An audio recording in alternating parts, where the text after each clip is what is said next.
Good morning. We are on our way down to the New England Card Show. So, you get that fun driving from me on the way. I do need to stop to get gas, but I thought ahead. I got my coffee last night. I know last time I was was complaining Starbucks wasn't even open yet, so they're still not open. But yeah. Sun's gonna start coming up soon, so yeah, I'm excited. This is the second time I've set up at this show, at any show for that matter, and hoping I can use some of my learnings from the last time. I'm thinking I'm gonna go with a similar setup, but a little bit. Well, I've got one more 2-row of boxes. You'll see the setup. I'll share that with you, but I think my table is going to be in a different spot, so we'll see if that has any impact. I like the spot I was at last time. It was like right on a corner by the concession stand, so got a good amount of traffic, especially around lunchtime when people were hungry. So we'll see how the floor is set up. I don't know exactly how it's going to be set up, if it's the same, and where exactly my table is in conjunction with that. But we'll see who I'm around, and we'll see what the floor is looking like and how the deals go. But yeah, I'm excited. Again, big learning experience for me, and seeing what's similar, what's different from last time. If I learned and got better than I did the last time. But yeah, it'll be interesting to see what's moving, as we're at a different season in the year. Baseball's done, winter meetings are happening, so some free agent stuff. But last time, Aaron Judge hadn't even broken the record when we had the last show, but Aaron Judge cards were definitely moving, Yankees cards were moving. But now we're in the throes of the basketball season. The NFL playoffs are right around the corner. So we'll see if some football and basketball is moving more. Again, I'll be interested to see if there's a lot more of my New York-centric stuff that moves rather than Boston-centric. I thought that was interesting last time. Yeah, so some stuff like that. There's a few items that I don't have with me this time that I did last time. Just trying to change it up and see how stuff goes. But I've got some slabs from the CSG order. Not that I'm trying to move those necessarily. I've got some pretty high prices on those because they are PC items, but we'll see. I'm just trying to test the waters and see. Last time, SGC slabs got no interest really at all. PSA was the only slab stuff I moved, but very little slabs. Most of the stuff was in that half price and the dollar bin, and a few of my raw cards that were in a showcase. So we'll see if that's the same or if that changes. Just a whole bunch of seeing what's same, seeing what's new, seeing what's different, seeing what I've learned, and just seeing some people. I'm going to be excited to see how the crowd is also. There's been a lot of talks about, where the market is, but I've been hearing that card show attendance has still been pretty strong. So there's a lot of stuff to check out and see, but we will check in with you later, and this time I'll try to remember to do a little recap in the car so my thoughts are fresh and whatnot. But that's what we've got for this morning. I'll show you some of the sites when I get there, and who knows, maybe I'll run into some people and we'll do a little bit of video at the show and whatnot. But yeah, I'm excited. I'm very optimistic.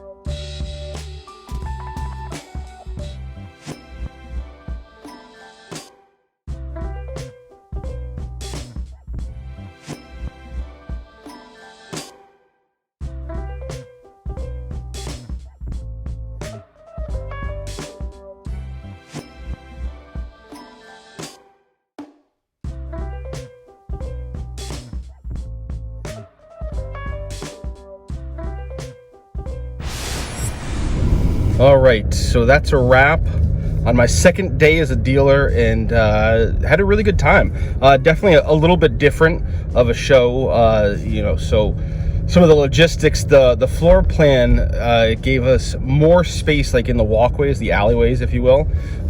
So I think that made it feel like there were fewer people there. But at the same time, I felt like the people that were there were more serious buyers. Less people kind of just cruising by, like, treating it like a museum.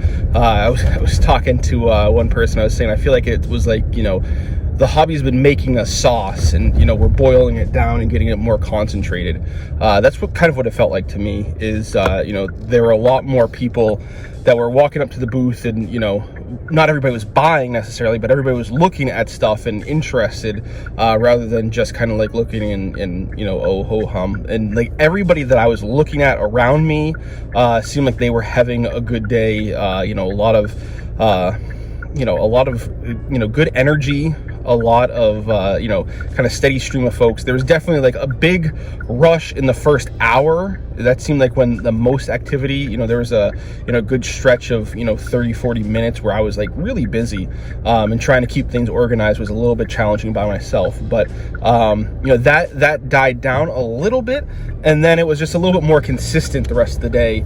And then I would say probably around like 2:30 or so is when you saw the foot traffic start to die down a little bit, and then by 3:30 it was really pretty slim for the amount of people in the building. But in terms of like the volume of stuff that I moved, it was about the same as the last time.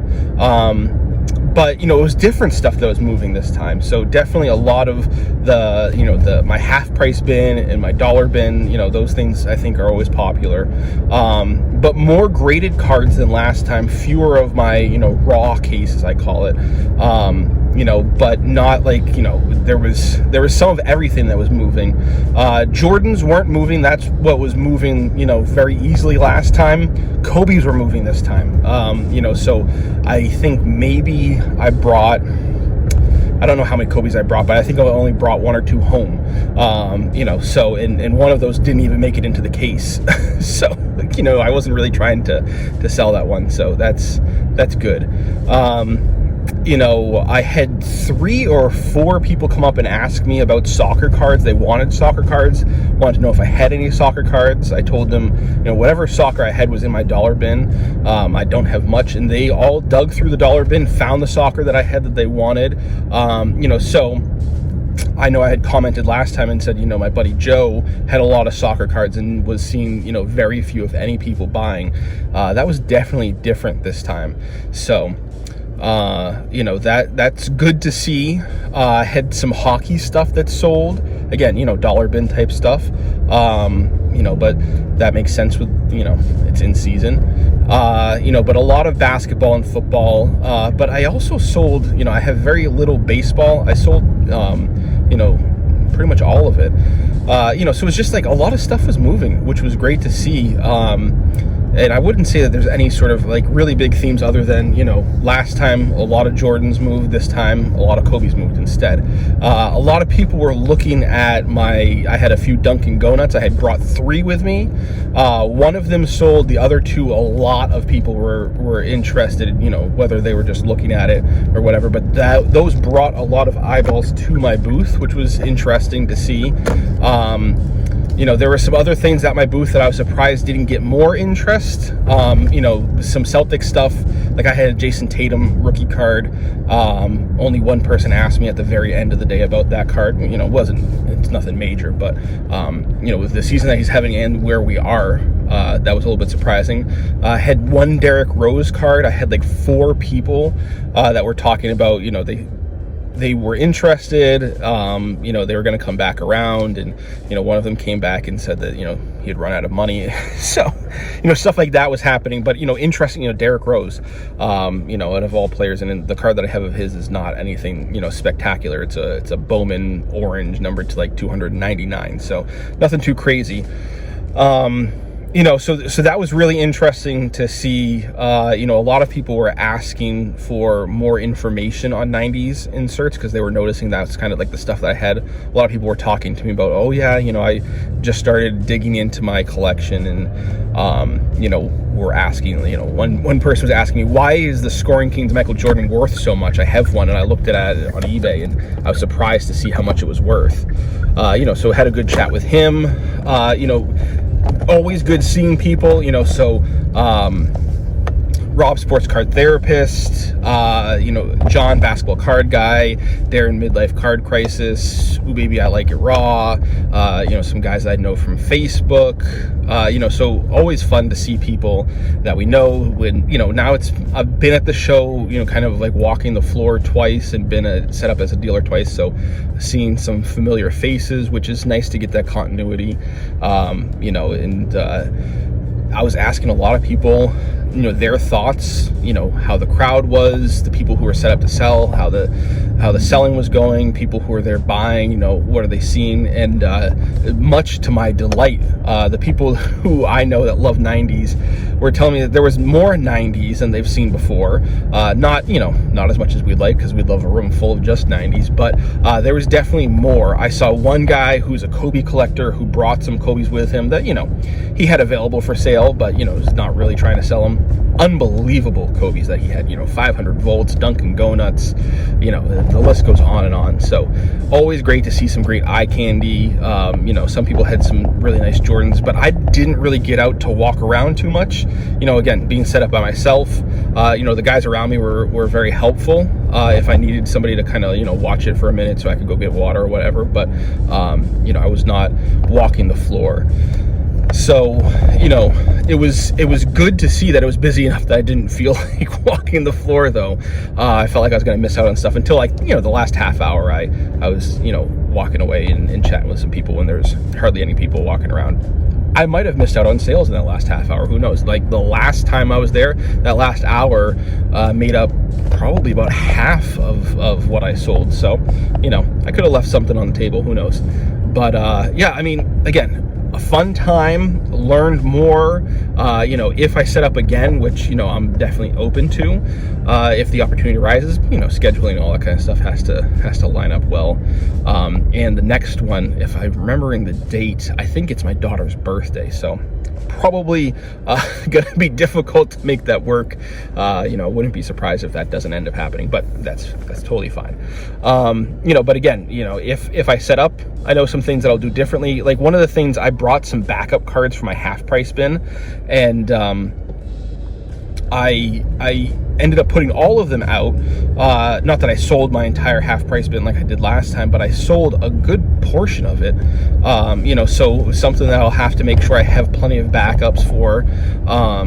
My dollar bins, I learned a lesson from Kyle from Wax Museum to make sure that I have a price on if somebody wants to buy all of them, but that situation hasn't arose. So I'll keep making sure that thing's stocked, so that way those price tags that I've made still make sense. But I did have one person ask me, since my price on those boxes was $500 for the whole box, he said, "Oh, are there 500 cards in here?" I said, "Oh, there's definitely more than 500 cards," and that was after a few dozen had sold. So just got to make sure that's stocked, and stocked with stuff that's worth $1 or more. I try to make sure that things are worth more than $1 that are in there. But interesting stuff that people were at. Like, one person asked if I had any Timberwolves cards, and I had some Stephon Marbury's and some Kevin Garnett's, and he wanted more modern stuff, and I was like, I don't have any stuff. If I did, it would be in the dollar bin. So he went through and found like a Nas Reed, red, white, and blue prism, like a Corey Brewer SPX jersey rookie, so some stuff that he was able to find, which, again, Timberwolves is not something I expected to be asked for, but I was glad that I had stuff that was, worth $1 to him, or more. So, a lot of interesting stuff, seeing what was moving. Like, one person went through and bought all the Topps Gold Label baseball cards I had in there, which wasn't a ton. I know I love Topps Gold Label. I'm glad to see somebody else loves Topps Gold Label. So I'm gonna let my experiences marinate for a day or two, and I'm gonna come back with some more more well thought out thoughts on the show, and I'll share those with you, and also talk to some other people and see some of their thoughts. So I'm gonna, for you it'll be a second, for me it'll be a couple days, share with you more well thought through, more well organized thoughts, but that's what I've got, my raw reactions to the show right afterwards. All right, so I have a couple days to let things kind of sink in and also talk to other people like I discussed. So a little bit more of my put together thoughts, if there is such a thing. So talking to some people that have gone to other shows, both kind of in the same region and some people outside of this area. Overall, that weekend especially seemed like it had really good activity at shows. While the foot traffic might have been about flat or a little bit lower, especially for the ones in this area, because it's kind of like multiple shows splitting the same audience, and especially some of the smaller shows where people were kind of like more familiar with those, more comfortable going to those. Definitely being on the same day as the Springfield show definitely, contributed to the factors at both. But I heard from all of these different places, a few themes were still prevailing. While the foot traffic was a little bit lower or flat, like I said, the deals were still happening. It was, very definitely still active. And the thing that a lot of people were saying that there was a lot of activity around is like dollar bins, bargain bins. People were looking to dig. I saw that at the Springfield show at my booth and at other people's booths, especially more so than the last show, which was like 3 months ago now. And that was also the case at other shows in the area and shows in other places. So I think, the theme there is people are looking for deals and bargains. They're looking for stuff that's, a little bit more affordable. They're being a little bit more price conscious. Some of the higher end stuff, this is a little bit more back to my reflections, was not getting as much attention in terms of like buying. At my booth, I talked about the Dunkin' Donuts, and those were some of the more bigger ticket items. Those were getting eyeballs, but they weren't getting eyeballs in the sense of people actually looking to buy. They were drawing eyeballs in, and people were buying other things. So that was definitely one of the themes that I saw carrying over. So to say one thing, the hobby is alive and well. It's as alive as ever. Some people, some content creators, if using that term pretty loosely in this context, saying that the bottom is in and cards are going to start going up. I would not listen to that advice. I'm not saying that they're going to go down or anything like that.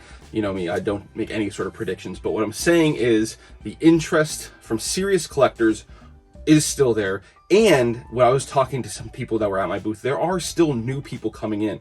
There are a couple of younger guys that were there that had just started collecting in the last couple of months. And it seemed like the World Cup really got them into soccer cards, and that's what got them into cards as well. So, some other things happening in the sports world can bring people in from what I'm seeing. What I saw again at the Springfield show is the demographics. It was a wide range of folks. We had some younger people there. We had some of the older folks there. We had, men, women, we had all different kinds of ethnicities, which is a great thing to see the diversity at that show. Springfield is a pretty diverse locale as it is, but again, this is more diversity in all different kinds of genres that I saw from the last two shows that I was at in Springfield, both one walking around and the other one set up. So again, that is something that I think is a great thing to see in the space. And again, those people were all active and knowledgeable too. That's the other thing, is sometimes you'll see people who might seem like they are not the typical collectors that you've seen over the time, that they might come up to booths and they might be talking about stuff and they might not be as knowledgeable. You have to educate them, which is absolutely fine. But in this case, I was seeing that a lot of those people already had a lot of knowledge, and I did not hear, like the last time I was set up, people spouting misinformation or incorrect facts that they thought were true, which again is good. It seems to me like people are educating themselves, they are finding good resources for information, and they are making wise choices based on those, which is what I want to see for sure. When people are going through the dollar bin, I'm making sure that there's value in that dollar bin and it's not stuff that's less than $1. So there's definitely value to be had. If somebody wants to pick up a card for $1 or bundle a bunch of cards together and get them for less than $1, I want to make sure that they're getting cards that are $2 to $5 or more. And there can be stuff that I miss in there that's worth more. And if they know that, that is great, and that's a win for them. So seeing people digging through dollar bins and finding stuff of value in there, is something that means that they are going and getting that education, and they are providing, that source of knowledge to themselves so they can go and act on it, which is great to see. So those are kind of some of the thoughts that I had as I synthesized some more of what I saw, and you obviously heard my raw feedback. One of the things too that I want to provide a little bit more of data, some people are more data driven, from my graded case, as I call it, I sold 6 cards. From my raw case, as I call it, I sold 6 cards as well. So last time, I think I sold 1 graded card, the rest were raw or in the other bins. So this time it was an even split between raw and graded, and then the rest of the sales came from my half price bin and my dollar bin. And one of the things that I should have prepared better for is having more inventory. I moved more volume than I expected, so I was getting to a point where any quote unquote backup cards that I had for my half price bin were all out there. So if I had sold much more, I wouldn't have had much more to replenish that. Obviously last time I sold through all of it, so I didn't have anything. And my dollar bin was getting to a point that I felt like it wasn't as full as I'd like it to be. So I didn't have any backup cards for my dollar bins. This time I had double the capacity of my dollar bin from the last time. So I increased capacity, I increased the volume that I had there for inventory, but I needed more. And then also I was getting to kind of, some lower end stuff that if I was to sell more out of my graded case, I would have been, it would have looked a little bit odd, the price points that I had, a lot of lower end stuff, which I like to have a good range of value. So anybody looking for anything might be able to find something in a price range that is comfortable for them. So just some learnings for myself, again, the volume and what people are buying. So if I go again and set up again, I know what to bring. So I'm, again, providing value for people that they want to see. So those are kind of all of my thoughts, both going to the show, immediately after the show, and now since I've had some time to think about it. So hopefully that was helpful in providing some,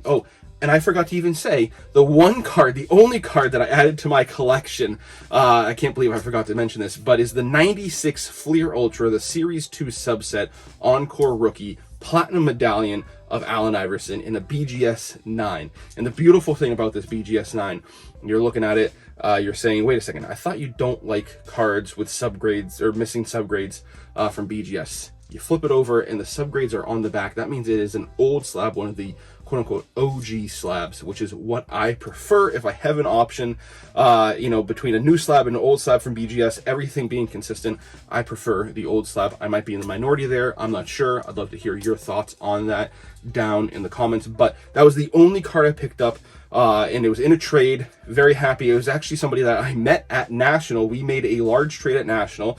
Saw him again when I was set up at the Springfield show. We made a trade then, and this is our 3rd time making a trade. So somebody that, we're both getting very comfortable operating together in trades. We both know how each other operates, so it's really easy for us to make a deal that is going to be comfortable for both of us and going to get both of us what we're looking. And in this case, it was I was able to get both that card and some cash, and he was able to get a number of cards that were interesting to him. So I know what he collects. He collects Vince Carter and Allen Iverson, and I have plenty of that stuff. So it's always good to get those into homes that they're going to be a little bit more appreciated. Once I have enjoyed them as much as I need to, it's good to see them in a happy home. So can't believe I waited till the end for that. But anyway, so that's what we've got for today. If you're new here, please consider subscribing, hit that bell icon so you don't miss any videos in the future. New videos dropping once, sometimes twice a week. We've got looks into my PC, graded card reveals, 90s pack openings, occasional collector interviews, occasional show reviews, and vlogs, if you want to call it that, and so much more. Thanks. We'll talk later.